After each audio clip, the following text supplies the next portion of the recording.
2008 கேரளாவை சேர்ந்த நிமிஷா பிரியா அப்படின்ற செவிலியர் தன்னுடைய 19 வயசுல குடும்பத்தின் வறுமையை போக்கணும் அப்படின்றதுக்காக ஏமன் நாட்டுக்கு போறாங்க. ஏமன்ல சில மருத்துவமனையில பணிபுரிந்த நிமிஷா பிரியா 2011ஆம் ஆண்டு கேரளாவுக்கு திரும்பி வந்து டோமி தாமஸ் அப்படின்றவரை திருமணம் செஞ்சுக்கிறாங்க. பிறகு கணவரோட ஏமன் போறாங்க. 2012ல டோமி தாமஸுக்கும் நிமிஷாவுக்கும் ஒரு மகள் பிறக்கிறாங்க. ஆனா அதுக்கு பிறகு ஏமன்ல வாழ்க்கை நடத்த அவங்களால முடியல. அதுக்காக ரொம்பவும் சிரமப்படுறாங்க. அதனால 2014ஆம் ஆண்டு தன்னுடைய மகளோட கேரளா திரும்புறாரு நிமிஷாவுடைய கணவர் டோமி தாமஸ்.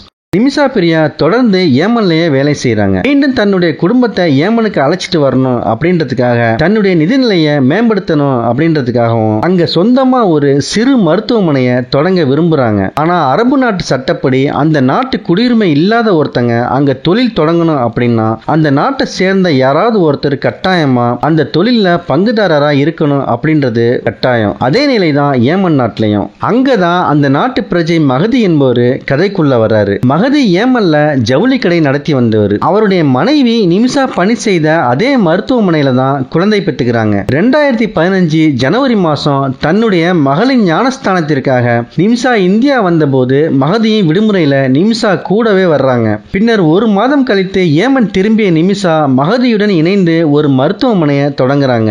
இதுக்காக நிமிஷா தன்னுடைய நண்பர்கள் மற்றும் உறவினர்களிடமிருந்து 50 லட்சம் வரை கடனை வாங்கித்தான் அந்த மருத்துவமனையை தொடங்குறாங்க. அதே வருஷம் கணவரையும் மகளையும் ஏமன் நாட்டுக்கு அழைத்து வருவதற்கான வேலையையும் நிமிஷா தொடங்குறாங்க. அந்த சமயத்துல தான் அங்க உள்நாட்டு போரே வெடிக்குது. அதனால டோமி தாமஸ் மற்றும் நிமிஷாவுடைய மகளால ஏமன் செல்ல முடியல. அந்த சமயத்துல ஏமன்ல வசித்த ஆயிரக்கணக்கான இந்தியர்களை ஆபரேஷன் ரஹாத் அப்படின்ற பெயர்ல மீட்டது இந்திய அரசாங்கம். அந்த சமயத்துல ஏமன்ல இருந்து வெளியேறாம அங்கேயே தங்க முடிவு செய்த சில இந்தியர்கள்ல நிமிஷா பிரியாவும் ஒருவர். 2016ல மருத்துவமனை தொடங்கப்பட்டு சிறப்பாக செயல்பட தொடங்கியதும் நிமிஷாவுக்கும் உள்ளூர் பங்குதாரர் மகதிக்கும் இடையே முரண்பாடுகள் அதிகரிச்சிருக்கு. அந்த நிலையில தான் அந்த கிளினிக்ல வர்ற இன்கம் எல்லாத்தையுமே அவர் கையாடல் பண்ண ஆரம்பிச்சிருக்கிறாரு. அது மட்டும் இல்லாம அந்த கிளினிக்குடைய ஓனர்ஷிப்பை அவருடைய பேர்ல மாத்த முயற்சி பண்றாரு. இதை பத்தி நிமிஷா பிரியா அவர்கிட்ட கேட்கும்போது 2 பேருக்கும் இடையில கடுமையான வாக்குவாதம் வருது.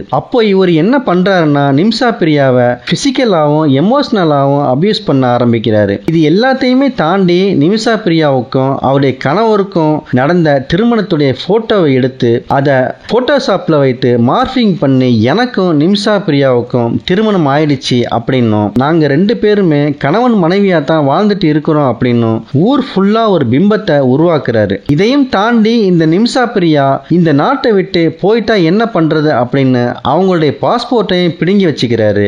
இதே நம்ம நாடா இருந்தா பாஸ்போர்ட்டை பிடுங்கி வச்சுக்கிட்டாலும் பிரச்சனை இல்லை. ஆனா வெளிநாட்டுல அதுவும் ஒரு கல்ஃப் கண்ட்ரியில் போயிட்டு பாஸ்போர்ட் இல்லாம நம்மளால அங்க இருக்கவே முடியாது. அங்க இருந்து வெளியேறவும் முடியாது. இந்த சமயத்துல தான் இந்த மகதியுடைய கொடுமை அதிகமாயிட்டே இருந்திருக்கு. இதனால இவங்க ஏமன் நாட்டில் உள்ள போலீஸ் ஸ்டேஷன்ல கம்ப்ளைண்ட் கொடுக்கறாங்க. ஆனா ஏமன் போலீஸோ அவரை அரெஸ்ட் பண்ணாம இவங்களை அரெஸ்ட் பண்ணி ஒரு வாரம் ஜெயில வைக்கிறாங்க. அந்த சிறைவாசத்துக்கு பிறகு வெளியில வந்த நிமிஷா பிரியாவுக்கு என்ன பண்றதுன்னே தெரியல. கிளினிக்கும் கையை விட்டு போயிடுச்சு. பாஸ்போர்ட்டும் இல்ல, பணமும் இல்ல. இங்கிருந்து எப்படி தப்பிக்கிறது அப்படின்னு ஒரே குழப்பத்துல இருக்கிறாங்க.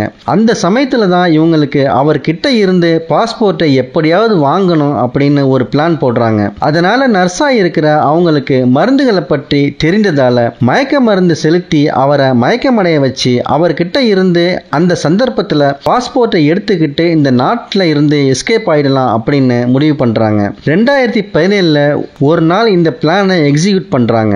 அவருக்கு தெரியாமலேயே மயக்க மருந்து கொடுக்கறாங்க. அப்போதான் அந்த பிரச்சனையே நடக்குது. இவங்க கொடுத்த மயக்க மருந்து ஓவர் டோஸ் ஆகுது. இதனால அந்த நபர் மரணம் அடைகிறாரு. அப்போதான் நிமிஷா பிரியா அதே கிளினிக்ல வேலை செய்யற ஹனா அப்படின்ற பெண்ணிட்ட நடந்த விஷயத்தை ஒன்று விடாம சொல்றாங்க. இதனால 2 பேருமே சேர்ந்து ஒரு முடிவு பண்றாங்க.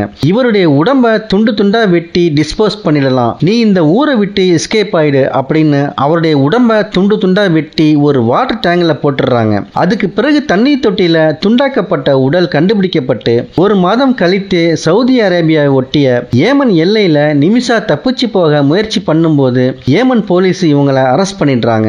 இதனால இவங்க மேல கொலை வழக்கு பதிவு செய்யப்பட்டு மகதிக்கு அதிகப்படியான மயக்க மருந்து கொடுத்து கொலை செய்ததாகவும் அவரது உடலை அப்புறப்படுத்த முயன்றதாகவும் நிமிஷா மீது குற்றம் சாட்டப்படுது. ஏமன் நாட்டு சிறையில தள்ளப்படுறாங்க.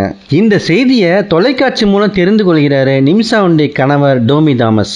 ஏமன்ல உள்நாட்டு போர் தீவிரமடைஞ்சதால அதே ஆண்டு இந்தியர்கள் ஏமனுக்கு செல்ல இந்திய அரசு தடை விதிக்குது. கட்டாயம் செல்ல வேண்டும் என்றால் அரசினுடைய சிறப்பு அனுமதியை பெற வேண்டும் அப்படின்ற விதி நடைமுறைக்கு வருது. 2018ல நிமிஷாவுடைய வழக்கு ஊடக வெளிச்சத்துக்கு வந்ததை தொடர்ந்து அவருக்கு உதவுவதற்காக இந்தியாவில் இருந்து முயற்சிகள் எடுக்கப்படுது. 2020ல நிமிஷாவின் தரப்பில் வாதாட ஒரு ஏமன் நாட்டு வழக்கறிஞரை இந்திய வெளியுறவுத்துறை நியமிக்குது. இந்த வழக்கு பல மாதங்கள் நடந்து கடைசியா இவங்களுக்கு மரண தண்டனை கொடுக்கறாங்க அந்த நாட்டு நீதிமன்றம். இருந்தாலும் இவங்க சுப்ரீம் கோர்ட்ல அப்ளை பண்றாங்க. அங்கேயும் இவங்களுக்கு எதிரான தீர்ப்பு தான் வருது. பொதுவா கல்ஃப் கண்ட்ரில தண்டனை உறுதியாயிடுச்சுன்னா அந்த தண்டனையில இருந்து தப்பிக்கிறதுக்கு பிளட் மணி கொடுப்பாங்க. பிளட் மணி அப்படின்றதுக்கு ஒரு கொலைகாரன் ஒரு விக்டிமை கொலை பண்ணிடுறான் அப்படின்னா பாதிக்கப்பட்டவனுடைய குடும்ப உறவுகள் இந்த கொலை செய்தவன் மேல கடுமையான கோபத்துல இருப்பாங்க. என்னோட குடும்பத்துல ஒருத்தனை கொலை பண்ணி இருக்கிறான், அவனுக்கு அதே மாதிரி நடக்கணும் அப்படின்னு எல்லோருடைய ரத்தமும் கொதிக்கும். அதனாலதான் அங்க மரண தண்டனை கொடுக்கறாங்க. ஆனா கொலை செய்தவன் வேணும்னே கொலை செய்யல, ஏதோ ஒரு ஆக்சிடென்ட்ல அது நடந்தது அப்படின்னா பாதிக்கப்பட்ட குடும்பத்துக்கிட்ட அவரு மன்னிப்பு கேட்கலாம் அவங்க மன்னிக்கும் பட்சத்துல. இதனால அரசும் அவரை மன்னிப்பு கொடுப்பாங்க. அப்படி இல்லாம பாதிக்கப்பட்ட குடும்பம் காம்பினேஷனா எவ்வளவு கேட்கறாங்களோ அதை கொடுக்கணும். அதுக்கு பேர் தான் பிளட் மணி. இதுல ஒரு விஷயம் என்னன்னா எவ்வளவு பணம் கொடுக்கணும் அப்படின்றத பாதிக்கப்பட்ட நபருடைய குடும்பம் தான் முடிவு பண்ணணும். இந்த விஷயத்துக்காக தான் மகதியோட குடும்பத்துக்கிட்ட பேசுறதுக்காக ஒரு வழக்கறிஞரை நிமிஷா பிரியா நியமிக்கிறாங்க. இவரும் அவங்க கிட்ட பேசுறாரு. அப்படி பேசும்போதுதான் அவங்க கேட்கிற தொகை அதிர்ச்சியை கொடுக்குது. ஏன்னா அவங்க கேட்கிற தொகை கொஞ்சம் நஞ்சம் இல்ல, கிட்டத்தட்ட இந்தியன் மணிக்கு 2 கோடி ரூபாய் கேட்கிறாங்க.